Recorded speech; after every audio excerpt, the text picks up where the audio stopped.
Buen día, mi nombre es Ángel Eduardo Marcos Luis, soy estudiante de medicina de quinto semestre del Centro Universitario de la Costa y hoy les estaré hablando sobre el estadiaje y el BRAFS en cáncer de mama.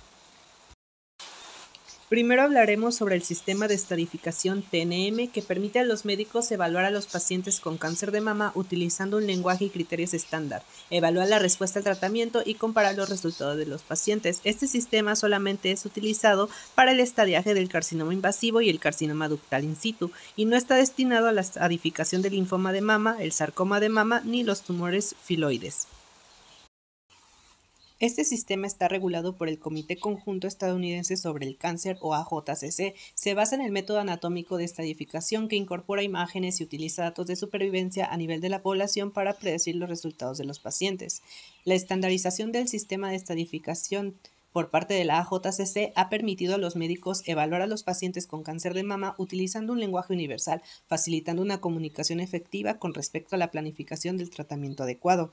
Este se basa en tres características principales: la T siendo representativo del tamaño del tumor y presencia de metástasis en el tejido cercano, la N presencia de tumor en los ganglios linfáticos y la M en metástasis a otras partes del cuerpo más allá de la mama.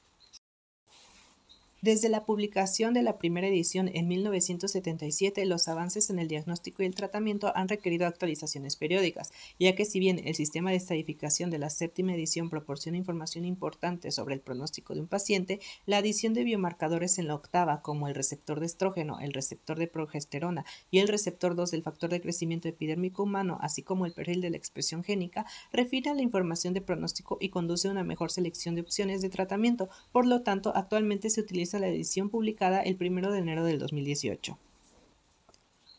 Aunque el tratamiento del cáncer de mama ha evolucionado, este sistema de estadificación sigue siendo relevante. En los países de ingresos bajos y medios que no tienen acceso al análisis de biomarcadores, el sistema TNM sigue siendo el único sistema de estadificación.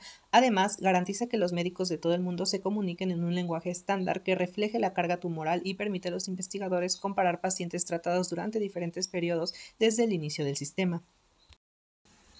Ahora hablaremos de algunos conceptos básicos utilizados en este sistema de estadificación. Este sistema consta de dos tablas, la categoría anatómica y la pronóstica. El estadio anatómico se basa en la extensión del cáncer según lo definido por las categorías TNM que hablamos hace un momento. Para determinar el estadio anatómico, la Red Nacional Integral de Cáncer, NCCN, recomienda realizar una historia y un examen físico, una mamografía bilateral y una ecografía según sea necesario, una evaluación patológica y una evaluación de los receptores hormonales. La resonancia magnética de mama se considera opcional y los tumores mamográficamente ocultos merecen una consideración especial. Los estudios de imágenes se consideran elementos de estadificación cuando se realizan dentro de los 4 meses posteriores al diagnóstico o al finalizar la cirugía, lo que dé el intervalo más largo, siempre que la enfermedad del paciente no haya progresado. El sistema de estadificación contiene 4 categorías de clasificación anatómica. La primera categoría es la estadificación clínica, designada con el prefijo C, basada en el examen clínico, el diagnóstico por imágenes y las muestras de biopsia central o aspiración obtenidas antes del tratamiento. La segunda categoría es la estadificación patológica, designada con el prefijo P, basada en muestras quirúrgicas, incluidas las muestras de biopsia del ganglio linfático centinela. La tercera categoría es la estadificación postterapia, designada por el prefijo YP y se aplica a pacientes que han sido tratados con terapias neoadyuvantes, incluida la quimioterapia neoadyuvante, radiación u terapia hormonal y finalmente la última categoría, la reestadificación, que se aplica en caso de recurrencia del tumor. El sistema de estadificación anatómica proporciona categorías de clasificación cuantitativa para tumores primarios, TIS a T4, el estado de los ganglios linfáticos regionales, N0 a N3 y metástasis a distancia, M0 o M1, y estas categorías se combinan para determinar el estado anatómico general, estadio 0 al estadio 4. Históricamente, el estadio anatómico general se ha asociado con medidas de resultado, incluida la supervivencia general. Además del estadio anatómico, el estadio pronóstico está determinado por el grado del tumor, el estado de marcadores y los paneles genómicos. A cada paciente se le asigna un estadio pronóstico clínico porque establece una línea de base y, por lo tanto, guía el tratamiento inicial. La etapa de pronóstico clínico tiene como objetivo proporcionar una comparación para todos los pacientes independientemente de la secuencia de la terapia. El estadio de pronóstico patológico se asigna a pacientes que se someten a cirugía como tratamiento inicial y excluye los pacientes que reciben quimioterapias neoadyuvantes. Ahora hablaremos de los diferentes componentes de este sistema, iniciando por el tumor. La categoría T está determinada por el tamaño del tumor y la invasión iocorregional. El sistema de estadificación aclara que la categoría se basa en el tamaño del componente invasivo de la masa más grande, en el caso de masas múltiples, en la dimensión más grande. Los pequeños nódulos satélites no suman al tamaño del tumor. Se documentan múltiples cánceres con el modificador M, aunque el volumen del tumor, medido en 3 dimensiones, no afecta el estadio. Las evaluaciones volumétricas son útiles al evaluar la respuesta al tratamiento en pacientes sometidos a la quimioterapia neoadyuvante. El sistema de estadificación actualizado no tiene en cuenta la enfermedad multifocal o multicéntrica. La categoría T de enfermedad multicéntrica está determinada por la masa más grande y puede ser la misma que para una neoplasia maligna unifocal, aunque la enfermedad es mucho más extensa. Es fundamental que los radiólogos proporcionen mediciones del tumor de la masa más grande y describan la ubicación y el tamaño de otras masas porque esta información afecta el manejo quirúrgico, lumpectomía versus mastectomía, y puede determinar si el paciente recibe o no una quimioterapia neoadyuvante. Las categorías van desde TIS hasta T4. Está designado para el carcinoma ductal in situ y enfermedad de Paget sin un componente invasivo. Un cambio en el sistema de estadificación es que el carcinoma lobular in situ no se clasifica como categoría TIS y ahora se considera benigno. Sin embargo, el carcinoma lobular in situ confiere un riesgo superior al promedio de sufrir cáncer de mama en el futuro. Las variantes de este carcinoma no clásico, incluido el pleomórfico y el con necrosis, células en anillo de sello o características apocrinas, tienden a tener una citología de alto grado y un perfil de biomarcadores desfavorable. La evidencia actual sugiere que estas lesiones deben tratarse con escisión quirúrgica completa. El estadio también se divide en grupos más pequeños que ayudan a describir el tumor aún con más detalle. Tx no es posible evaluar el tumor primario, T0 no hay evidencia de cáncer en la mama. T se refiere al carcinoma in situ. El cáncer se limita a los conductos del tejido mamario y no se ha diseminado al tejido circundante de la mama. Hay dos tipos de carcinoma de mama in situ. El carcinoma ductal in situ, que es un cáncer no invasivo, pero si no se extirpa, más adelante podría avanzar a un cáncer de mama invasivo. Este carcinoma significa que se han encontrado células cancerosas en los conductos mamarios y que éstas no se han diseminado más allá de la capa del tejido donde se originaron. Y la enfermedad de Paget, que es una forma rara de cáncer de mama no invasivo en la etapa temprana que se limita a las células cutáneas del pezón. En algunos casos, la enfermedad de Paget está asociada con un cáncer de mama invasivo. Si hay un cáncer de mama invasivo, se le clasifica en función del estadio del tumor invasivo. Las subcategorías de la enfermedad T1 son T1-Mi o microinvasiva, un tumor menor o igual a 1 milímetro en su mayor dimensión, T1A, que es mayor a 1 milímetro pero menor o igual a 5 milímetros, T1B, que es mayor a 5 milímetros pero menor o igual a 10 milímetros, y T1C, que es mayor a 10 milímetros pero menor o igual a 20 milímetros. Otro cambio en el sistema de estadificación que se da en la octava edición es que un tumor que mide más de 1 milímetro y menos de 2 se redondea a 2 milímetros. En la enfermedad T2, el tamaño del tumor es mayor a 20 milímetros y no mayor a 50. En la enfermedad T3, el tamaño del tumor es superior a 50 milímetros. Las subcategorías de T4 son T4A, T4B, T4C y T4D. La categoría T4A se define por la extensión de la pared torácica, donde la pared torácica está formada por las costillas, los músculos intercostales y serrato anterior. La afección de los músculos pectoral mayor o menor por sí sola no se considera afectación de la pared torácica y no afecta a la categoría. La resonancia magnética es excelente para evaluar la afectación del músculo pectoral y la invasión de la pared torácica. En la ilustración se muestra un tumor de categoría T4A que puede ser de cualquier tamaño y extenderse hasta la pared torácica sin incluir la adherencia o invasión del músculo pectoral. La categoría T4B implica cambios cutáneos macroscópicos que incluyen una combinación de ulceración, nódulos cutáneos satélites y edema. El sistema de estadificación de la octava edición establece que los nódulos tumorales satélite que afectan la piel deben estar separados del tumor primario e identificados macroscópicamente para ser considerados T4B. Los nódulos cutáneos identificados mediante examen microscópico en ausencia de ulceración cutánea o edema cutáneo, como por ejemplo la piel de naranja, no cumplen los criterios T4B. Y en la ilustración se muestra un tumor de esta categoría que, como ya se había comentado, se caracteriza por cambios cutáneos macroscópicos que incluyen algunas combinación de ulceración, nódulos satélite y edema y no cumplen con los criterios de cáncer de mama inflamatorio. Los tumores clasificados como T4C cumplen con los criterios tanto para T4A como para T4B. La categoría T4D es el cáncer de mama inflamatorio, que es una entidad clínica y patológica que requiere características de eritema difuso y edema, aquí sí entraría la piel de naranja, que afecta al menos a un tercio de la mama y progresa rápidamente durante semanas a meses. Pasaremos ahora al tamaño del tumor por imagen. Se ha documentado bien que la tomosíntesis digital de mama en el entorno de detección es superior a la mamografía digital de campo completo para mejorar la tasa de detección del cáncer y disminuir las tasas de recuperación. Sin embargo, se ha estudiado menos el rendimiento de la tomosíntesis digital de mama combinada con la mamografía digital de campo completo en la estadificación de pacientes con cáncer de mama. Aunque la tomosíntesis combinada con la mamografía muestra un mejor rendimiento diagnóstico y sensibilidad que la mamografía sola en el entorno de diagnóstico, los cánceres de mama sin masas distintas o sin calcificaciones siguen siendo difíciles de detectar. La ecografía de toda la mama es fundamental en la estadificación para evaluar el tamaño del tumor y en la evaluación de enfermedades adicionales que mamográficamente están ocultas, especialmente en pacientes con mamas densas. La detección de lesiones malignas adicionales puede conducir a una escisión quirúrgica más amplia o alterar el tratamiento quirúrgico.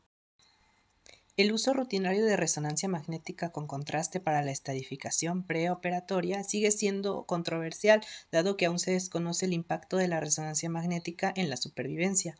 Actualmente falta evidencia de que la resonancia magnética preoperatoria mejore la supervivencia general o libre de enfermedad. Además, numerosos estudios han encontrado que la resonancia magnética sobreestima el tamaño del tumor en comparación con la patología final. En la configuración de estadificación inicial, la resonancia magnética podría provocar una sobreestadificación. La resonancia magnética puede ser apropiada en determinadas circunstancias. También se ha mostrado valor en la estadificación del cáncer lobular invasivo, un subtipo que generalmente se subestima con la mamografía y la ecografía. La resonancia magnética puede ser útil para reducir las tasas de reincisión en el cáncer lobular invasivo, que oscilan entre el 11 y el 18%, y también es útil para mostrar multicentricidad y afectación del músculo pectoral y la pared torácica. No existe consenso sobre qué modalidad de imagen predice mejor el tamaño del tumor. Las mamografías son menos precisas en mamas densas, pero superior a la hora de demostrar microcalcificaciones. La ecografía depende en gran medida del operador. Es económica y útil para mostrar enfermedades mamográficamente ocultas, especialmente en mamas densas. La resonancia magnética, aunque es muy sensible, carece de especificidad y a menudo sobreestima el tamaño del tumor. Cuando las mediciones del tumor difieren entre las modalidades de imagen, generalmente se utilizan las mediciones de resonancia magnética. Seguimos en el siguiente punto del estadiaje, que es acerca de los ganglios linfáticos regionales. Este se puede dividir en dos categorías. La categoría ganglionar clínica se basa en imágenes o evaluación clínica de las cuencas ganglionares, mientras que la categoría patológica se basa en el número de ganglios linfáticos afectados en la patología quirúrgica. Se aclara que la categoría CNX solo debe usarse cuando se extirpan ganglios linfáticos y no pueden examinarse mediante imágenes o examen físico. Se asigna una categoría CN0 cuando es posible la evaluación de los ganglios linfáticos y no se detectan metástasis en los ganglios linfáticos regionales mediante el examen físico o imágenes. La estadificación de los ganglios linfáticos axilares está determinada por la ubicación del ganglio linfático en relación con el músculo pectoral menor. Los ganglios linfáticos axilares de nivel 1 se encuentran laterales al músculo pectoral menor. Los ganglios linfáticos axilares de nivel 2 se encuentran entre los márgenes medial y lateral del músculo pectoral menor y abarcan los ganglios linfáticos interpectorales, y los ganglios linfáticos axilares de nivel 3 se encuentran mediales al pectoral menor. Esta imagen es una ecografía de una mujer de 46 años con carcinoma ductal invasivo de mama izquierda. Esta es una ecografía transversal que muestra un ganglio linfático axilar anormal de nivel 3, donde está la flecha sin puntear, medial al borde del músculo pectoral menor, está la flecha discontinua. La aspiración con aguja fina confirmó la enfermedad metastásica. Por último, tenemos el tercer criterio de la estadificación, que es la metástasis. Esta se puede clasificar en 5 en MX que no son evaluadas, M0 donde no existen pruebas clínicas o radiológicas de metástasis a distancia, M1 donde hay metástasis a distancia detectada clínica o radiológicamente por medios histológicos mayores a 0,2 milímetros, o CM0 positivo que no existen pruebas clínicas o radiológicas de metástasis a distancia, aunque sí hay evidencia de células tumorales en sangre circulante, médula ósea o tejidos ganglionares no regionales menores a 0,2 milímetros. Los sitios más comunes de metástasis en el cáncer de mama son los huesos, los pulmones, el cerebro y el hígado. Y pues resumiendo todo esto, se pueden acomodar en estas tres tablas con representación de la clasificación: el tumor primario, los ganglios linfáticos regionales y las metástasis a distancia. Pasamos al segundo tema, que es la clasificación de la densidad de la mama por el sistema BIRADS. En 1993, el Colegio Americano de Radiología, ACR, desarrolló el Breast Imaging Reporting and Data System, BIRADS, que es un método para clasificar los hallazgos mamográficos. Se considera el idioma universal del diagnóstico de la patología mamaria y sus objetivos son estandarizar la terminología y la sistemática del informe mamográfico, categorizar las lesiones estableciendo el grado de sospecha y asignar la actitud a tomar en cada caso. Los radiólogos utilizan un sistema estándar, que es en este caso el BIRADS, para describir los resultados y hallazgos en las mamografías, clasificando las pruebas en categorías numeradas del 0 al 6. Además, este sistema permite realizar un control de calidad y una monitorización de los resultados. El sistema BIRADS está desarrollado asimismo para ecografía y resonancia magnética, estableciendo criterios estandarizados para cada una de las técnicas.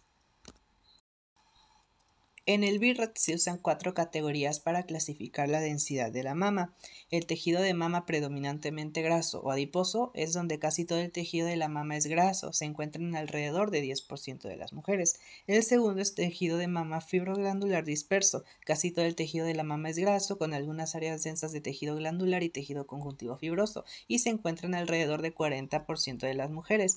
Tejido de mama heterogéneamente denso, el tejido de mama tiene muchas áreas densas de tejido glandular y de tejido conjuntivo fibroso, con algunas áreas de tejido graso. Se encuentra en alrededor de 40% de las mujeres. Y por último, el tejido de mama extremadamente denso. Casi todo el tejido de la mama es tejido denso glandular y tejido conjuntivo fibroso. Se encuentra en alrededor de 10% de las mujeres. Esto realmente quiere decir que no porque una mama esté extremadamente densa con tejido conjuntivo fibroso significa que representa malignidad. Aquí tenemos una serie de imágenes mostrando las 4 categorías para clasificar la densidad de la mama. La A es un tejido de mama predominantemente graso, el B es un tejido de mama fibroglandular disperso, el C es tejido de mama heterogéneamente denso y el D es tejido de mama extremadamente denso.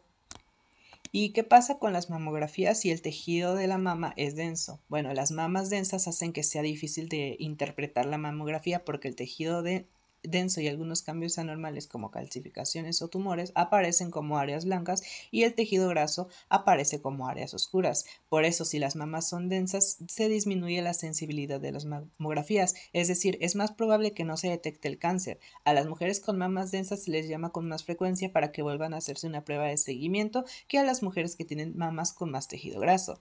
Y las mamas densas son un factor de riesgo para el cáncer de mama. Como habíamos comentado, tener mamas densas no se considera algo anormal ni una enfermedad, pero las mamas densas son un factor de riesgo para el cáncer de mama porque las mujeres con mamas densas corren mayor riesgo de tener cáncer de mama en comparación a quienes tienen mamas con más tejido graso. Este riesgo es separado de cómo las mamas densas hacen más difícil interpretar la mamografía. También en clasificación radiológica tenemos a los nódulos o masas, que el sistema de BIRADS lo refiere como una lesión ocupante de espacio vista en 2 proyecciones diferentes. Si una masa se ve en una única proyección, se denomina densidad o asimetría hasta que su carácter tridimensional haya sido confirmado con otras proyecciones adicionales. La descripción mamográfica de los nódulos se realiza en función de 3 descripciones: su forma, contorno y densidad respecto al parénquima circundante. En forma puede ser redondeada, oval, lobulada o irregular. En contorno es bien definido, oscurecido, mal definido, microlobulado o especulado y en densidad es superior, similar o inferior. El concepto de nódulo se aplica tanto a lesiones sólidas como quísticas, aunque en la mamografía no debe asumirse a priori hasta que no sea confirmado en estudio ecográfico. El tejido mamario asimétrico representa mayor volumen o densidad de tejido en una mama con respecto a la mama contralateral en la misma área. A menudo representa una variante de la normalidad o es secundario a cirugía previa. En ocasiones son necesarias proyecciones mamográficas complementarias. Si no existe normalidad palpable, no necesita pruebas complementarias a la mamografía de despistaje. La densidad asimétrica focal es una densidad volumétrica de tejido visualizada en dos proyecciones mamográficas con morfología similar y carece de bordes. Se cataloga como una lesión probablemente benigna. Puede representar una variante de la normalidad o ser debida a una cirugía, traumatismo, tratamiento hormonal sustitutivo y se debe comparar con mamografías previas para decidir el manejo del paciente. La ecografía mamaria es de gran utilidad. La distorsión arquitectural se utiliza esta terminología cuando se observa una alteración de la arquitectura mamaria normal sin observar nódulos. Representa una reorganización del tejido mamario hacia un punto excéntrico del pezón. Se considera una lesión de BIRATS 4 y puede ser debida a una cirugía, biopsia, traumatismo, cicatriz radical y existen especulaciones que radian de un punto común creando la imagen típica de una estrella. Y las microcalcificaciones son según el sistema BIRAT. La descripción de las microcalcificaciones se realiza según su morfología y distribución en el parénquima mamario. El descriptor principal es el tipo según el grado de sospecha, morfología y el modificador, la distribución. También tenemos la clasificación por el grado de sospecha, que se divide en típicamente benignas y se visualizan con más facilidad que las calcificaciones de aspecto maligno. Las calcificaciones claramente benignas no son necesario mencionarlas siempre en el informe mamográfico, a no ser que el radiólogo piense que puedan malinterpretarse por otros profesionales. Tenemos las cutáneas o dérmicas, localización típica junto al pliegue inframamario y puede confirmarse su origen cutáneo realizando proyecciones con incidencias tangenciales en la piel, vasculares, calcificaciones tubulares o huellas paralelas o en raíles de tren, grosera o en palomitas de maíz por involución de fibroadenomas, calcificaciones lineales grandes o con forma de barra, se aprecia en la enfermedad secretora, mastitis de células plasmáticas y ectasia ductal. Son las únicas calcificaciones de origen ductal y con carácter benigno, distribución ductal orientándose hacia el pezón difusa uni o bilateral, redondeadas de 0.5 a 1 milímetro de contornos bien definidos, de distribución difusa en acinos glandulares. Si presentan en mamas grasas, son consecuencia de la involución de tejido glandular. Si se encuentran en mamas densas, se asocian a adenosis esclerosante. En cáscara de huevo o en anillo suelen depositarse en la pared de los quistes. Leche cálcica depositada en macro o microquistes. Con centro radiotransparente se producen por áreas de necrosis grasa. Suturales son depósitos de calcio sobre el material de sutura, frecuente en mamas sometidas a radioterapias tras cirugía. Distróficas representan morfología irregular, tamaño mayor a 0.5 milímetros en mamas sometidas a radioterapia o a traumatismo. Punteadas, tamaño menor a 0.5 milímetros y contorno definido. Ante un grupo aislado de microcalcificaciones puntiformes, se puede recomendar realizar un control avanzado o incluso biopsia si son de la nueva aparición o ipsilaterales en un cáncer. Tenemos la sospecha intermedia con calcificaciones amorfas. Son de pequeñas como para clasificar su morfología. Si son de distribución agrupada, se pueden justificar para una biopsia y se puede mencionar que están en polvo o en nube. Y en alta sospecha tenemos que suelen ser de pequeño tamaño y espiculadas. Están las heterogéneas o pleomórficas, que son más visibles que las amorfas y tienen un tamaño menor de 0,5 milímetros. En la figura se pueden observar microcalcificaciones pleomórficas finas de distribución focal. Además, tenemos la clasificación por distribución, que son agrupadas o en racimos cuando se concentran en un volumen de tejido pequeño, lineal si son calcificaciones dispuestas en fila india y estas sugieren malignidad, segmentaria, su distribución sugiere el depósito en los conductos y en sus ramificaciones y sugiere la posibilidad de que se trate de un carcinoma que se está extendiendo o es multifocal, regional, calcificaciones dispersas en un gran volumen de tejido mamario y difusión uniforme por todo el parénquima mamario y suelen ser benignas y bilaterales, como por ejemplo en la figura se observan microcalcificaciones de distribución difusa correspondientes a la clasificación difusa. Y ya pasando, tenemos la estructuración del informe mamográfico, la indicación de estudio, describir si se trata de una mamografía de control, una recitación de un estudio de decribado o seguimiento de un cáncer de mama. B, breve descripción de la composición global de la masa, grasa, densa, ayuda a valorar la posibilidad de que una lesión pueda estar oculta afectando a la sensibilidad de la prueba. Descripción de cualquier hallazgo significativo, el nódulo, tamaño, morfología, contorno, densidad, hallazgos asociados o localización, las calcificaciones, la morfología, la distribución, hallazgos asociados y localización, distorsión de la arquitectura, calcificaciones asociadas, hallazgos asociados, localización o casos especiales como una retracción cutánea del pezón, adenopatías axilares, calcificaciones asociadas, hallazgos asociados y localización. La localización debe ser exhaustiva y debe de estar localizada por cuadrantes, localizada horaria y profundidad anterior, medio o posterior, examen comparativo con estudios precedentes e impresión global utilizando las categorías BIRATS con la recomendación más adecuada. Y ya para terminar tenemos el manejo de las lesiones mamarias según el BIRATS. Un BIRAT 0 significa no concluyente, es decir, que se necesitan realizar pruebas de imagen adicionales y o mamografías previas para comparar. El BIRAT es una mama normal. Se considera mama normal aquella en la que no se identifiquen hallazgos mamográficos comprendidos entre las categorías 2 y 5 de sospecha. Dentro de esta categoría se incluyen los siguientes hallazgos mamográficos siempre que las características sean típicas y no planteen dudas en cuanto a su naturaleza. Calcificaciones dérmicas, calcificaciones vasculares, microquistes liponecróticos, ganglios linfáticos axilares con cambios grasos, lesiones cutáneas con correlación exacta con la imagen mamográfica y la actitud que se debe de tomar es una mamografía en 2 años.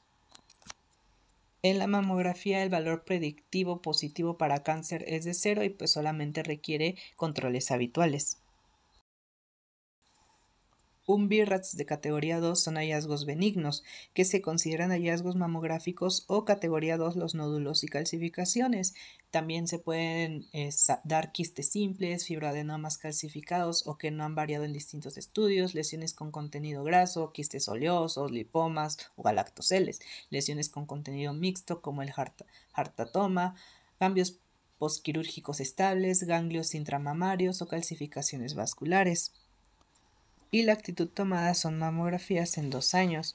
Las imágenes A y B son de fibroadenomas parcialmente calcificados. En la imagen número C se pueden observar calcificaciones vasculares y en la imagen número D un ganglio intramamario. Corresponde a hallazgos benignos en la mamografía cuando el valor predictivo positivo es de 0 y se recomienda control rutinario periódico. Un BIRATS de categoría 3 significan hallazgos probablemente benignos. Se usa para un grupo de lesiones de mama con criterios no definitivamente benignos de acuerdo a los estándares establecidos. La probabilidad de malignidad en estas lesiones es bajo, menor a 2%, y para estas lesiones se recomienda un control a los 6 y 12 meses para valorar su estabilidad. Las lesiones probablemente benignas podrían ser un nódulo sólido de forma oval con márgenes bien definidos, sin calcificaciones, un quiste complicado, grupo de microquistes, asimetrías focales, microcalcificaciones con baja sospecha o lesiones no palpables. En las imágenes se puede ver un fibroadenoma en la imagen A y un quiste simple en la imagen B. También es necesaria una punción solamente en los siguientes casos: cuando la paciente tiene ansiedad o hay un embarazo, pacientes de alto riesgo, pacientes con tratamiento hormonal sustitutorio, pendiente de cirugía plástica o cambios en el seguimiento. El BIRATS de categoría 4 sugiere probablemente malignidad. Se trata de un hallazgo que no tiene el aspecto típico de malignidad, pero la probabilidad es lo suficientemente alta para que la biopsia deba ser considerada. Las lesiones más representativas de este grupo es una masa de contornos no definidos, polilobulada, mal visualizada, una masa ecoestructura heterogénea, unas microcalcificaciones heterogéneas amorfas o glandulares. Requiere biopsia con guía ecográfica o estereotáxica. y se divide entre subcategorías. La categoría 4A, que son hallazgos mamográficos que requieren biopsia, pero con una baja sospecha de malignidad. La categoría 4B, que son sospecha intermedia de malignidad. Y la categoría 4C, una preocupación moderada, pero no clásica de la malignidad, como en la categoría 5. Aquí el valor predictivo positivo es variable según la subcategoría y puede estar entre el 3 y el 94%. La lesión más representativa de este grupo, como se ve en la imagen, es una masa palpable parcialmente circunscrita que con ecografía sugiere fibroadenoma, quiste complicado palpable o absceso. El BRAF5 es altamente sugerente de malignidad con un valor predictivo positivo para cáncer superior al 70%. La morfología es irregular, densidad superior al parénquima con cualquier contorno, un contorno espiculado, densidad igual o superior al parénquima, cualquier morfología, contorno microtubulado mal definido, densidad superior al parénquima y cualquier morfología. Las microcalcificaciones tienen una morfología lineal o ramificada con cualquier distribución y estas tienen una derivación hospitalaria. Y en la imagen se pueden apreciar nódulos con microcalcificaciones muy sospechosas. Y para la última categoría tenemos el BRAF6, que es una malignidad confirmada. Esta categoría representa a aquellos en la mama confirmados como malignos por biopsia, pero antes debe iniciarse un tratamiento definitivo como exéresis quirúrgica, tratamiento quimioterápico o tratamiento radioterápico. En la imagen, en la mamografía, se puede observar un nódulo de morfología irregular de márgenes mal definidos, de densidad intermedia con calcificaciones irregulares y heterogéneas asociadas, y en la ecografía se identifica una lesión irregular de aproximadamente 2 por 1.2 centímetros, mal definida y delimitada, hipoecógena que produce atenuación posterior del sonido, o sea, una sombra. Y ya en esta imagen se puede dar lo que es un resumen de todas las clasificaciones de las que he hablado acerca de BRAF, desde el 0, 1, 2, 3, 4A, 4B, 4C, 5 y 6. Eso sería todo de mi parte y muchas gracias.